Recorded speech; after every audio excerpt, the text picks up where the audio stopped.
Oh gosh. Hi, my name's Shanna. I've got a confession. I love Legos, like a lot. And I love Legos because they're just one of those rare toys that people from every age group can love. You can play with them when you're 5, and you can play with them when you're 99. At least that's what the box says. I've read it, I've checked. And after years of building Legos, I've realized something interesting. There's 2 types of Lego builders that exist in the world. Some people, they'll go page by page through the set of directions. But then there's also the people who will just open up the bags, dump out the Legos, and try to figure it out themselves. I can appreciate both approaches. It's funny how each of their approaches is probably a pretty good indication of what their personalities look like too. Those who use the instruction book typically like to follow the rules they're given. The no instruction book people, like myself, like getting creative and figuring things out on their own like it's a puzzle. It's not just Lego fans who like this. People do it in furniture and baking, with their cooking recipes, and there are just some people who love a good set of instructions and some who hate them. So while I can understand both groups, one group leaves me a little bit confused. It's the in-betweeners. The people who read through the instructions and then toss them to the side like, why did you even look? But here's the thing. We do this with all kinds of stuff. Have you ever saved that one TikTok dance because it looks so awesome, but in the back of your mind, you know that you are never gonna learn how to do it? Or maybe you saved that one soccer drill that you thought would turn you into Lionel Messi in 14 days, and you did it once and then never thought about it again. Or maybe it's like that YouTube tutorial for a new skincare routine. Those are my fave. You either never bought the products or you only used them a few times and then never thought about them again. You know what? This is kind of distracting. Let's clean this up really quick. Much better. So what I'm saying is sometimes we all take a look at instructions and just toss them to the side, never to be thought about again. Maybe we do this because we like the idea of making a change. So we take the first step, but when it comes down to it, we don't want to put in the work. Maybe we get overwhelmed by all the steps required. Maybe we just get bored. The question is, why do we keep looking at instructions if we won't actually follow them? But maybe the better question is, why do we keep looking for instructions in the first place? Regardless of what instructions you look at, deep down, I think a lot of us do it for the same reason. Whether it's the soccer drill, the TikTok dance, the skincare routine, or whatever, we do it because we want to build a better life. Maybe we want to be more popular or smarter. Maybe we want to be more athletic or just feel happier. Regardless of what it is, we're always in a search to make our lives just a little bit better. Like when you work to get closer to your friends, or you show your parents or adults in your life that you can do things on your own because you're responsible. Or maybe you study really hard to make better grades or practice to get better at sports. Maybe you try to learn more about Jesus or spend more time praying or reading your Bible. Or you just want to learn something new and pick up a new hobby. So why do we do these things? Because at the end of the day, we all want to have a good life, both right now and in the future. But the truth is, the lives we're all looking for can't be found in the latest hack or the new morning routine or a soccer drill. Those aren't bad things, but building a good life and being a good person starts with integrity. When we started this series last week, we said that integrity equals authenticity plus good character. To put it in another way, integrity means living as the real you and demonstrating good character. So today, we take it to the next level to see how integrity and building a better life fit together. Jesus said many different things about integrity and building a better life, and much of what Jesus taught is recorded in a part of the New Testament known as the Sermon on the Mount. It's found in a book named after its author, Matthew, which records events and teachings from Jesus' life. And you can find the Sermon on the Mount in chapters 5 through 7. It's actually the longest recorded section of Jesus' teaching that we have written down. At the end of the Sermon on the Mount, Jesus shared one last idea through a parable. And by the way, a parable is a fictional story that teaches a lesson. Jesus told them all the time. And in this one, he used the example of building a house to show what it's like to build our lives. The story goes like this. Therefore, everyone who hears these words of mine and puts them into practice is like a wise man who built his house on the rock. The rain came down, the streams rose, and the winds blew and beat against that house.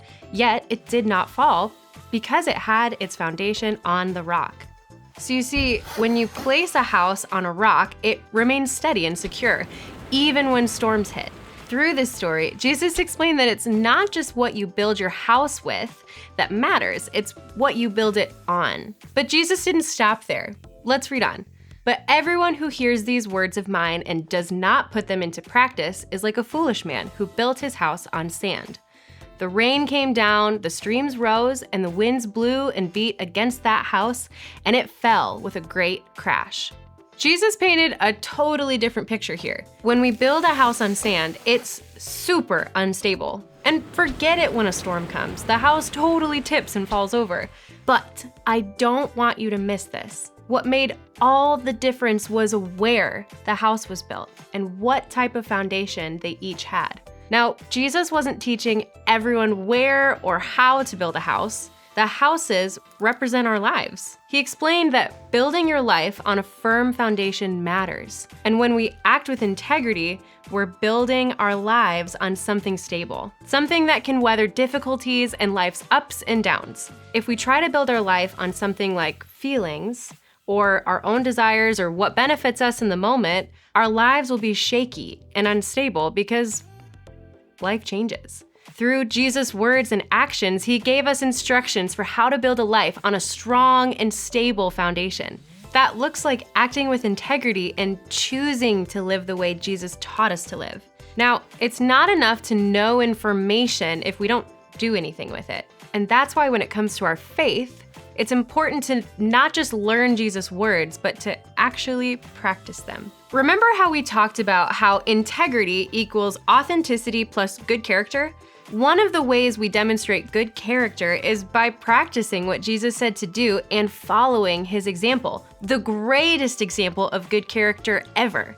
And when we're real with ourselves and others, when we are trustworthy and kind and patient, when we think of others and act with compassion, that's living with integrity. That's building a foundation for our lives based on what Jesus wants for us. In other words, integrity follows what Jesus says is best. There are a lot of ways integrity aligns with what Jesus said, but integrity also looks different in different situations. So where do we start? First, we can start by learning more about Jesus. And I know this one is kind of obvious, but it's true. Living a life with integrity starts one step at a time. So take your first step. There are many different ways to do this, and hanging out with other people who follow Jesus is a great place to start. If you're wondering how to learn more about Jesus, you can start by reading one of the Gospels, like Matthew, the one we read from today. Second is following Jesus' example. Remember, integrity follows what Jesus says is best. So we have to follow his example. What was Jesus' example? Well, once someone asked Jesus what mattered most about how we live our lives. And this is what he said: love the Lord your God with all your heart and with all your soul and with all your mind. This is the first and greatest commandment. And the second is like it: love your neighbor as yourself. And that brings us to the next thing we can do. Practice loving those around you. Loving God and loving others is how Jesus sums up what matters most. So building our lives on a firm foundation happens when we start to do that. There are people all around you every day. Some might be easy to get along with and others not so much. But Jesus invites us to love everyone, and that can be super difficult. So we have to practice. Maybe that means we're kind to our sibling when we want to tell them to go away. Maybe it's including the new kid at your school at your lunch table. Or it could be speaking kindly about the people we don't really like. Or maybe it's being respectful to the teacher we don't always get along with. There are so many ways to show love to the people around us. The options are endless. Learn more about Jesus, follow his example, and practice loving those around you. When we do these three things, we will be well on our way to building a better life and doing it with integrity. We all want to build better lives. We want better friendships, better relationships, better futures, and just generally happier lives. living with integrity doesn't promise that life will be easy. In fact, we should always be wondering about if we're building our life on rock or sand. But remember, when we practice following Jesus by doing what he said, we do build lives with a better foundation. And when we love others, we will build better relationships and friendships. And when we love God, we will choose actions that demonstrate good character. So, when you head to groups, think about your answer to this question. What is one new way you can practice what Jesus said this week?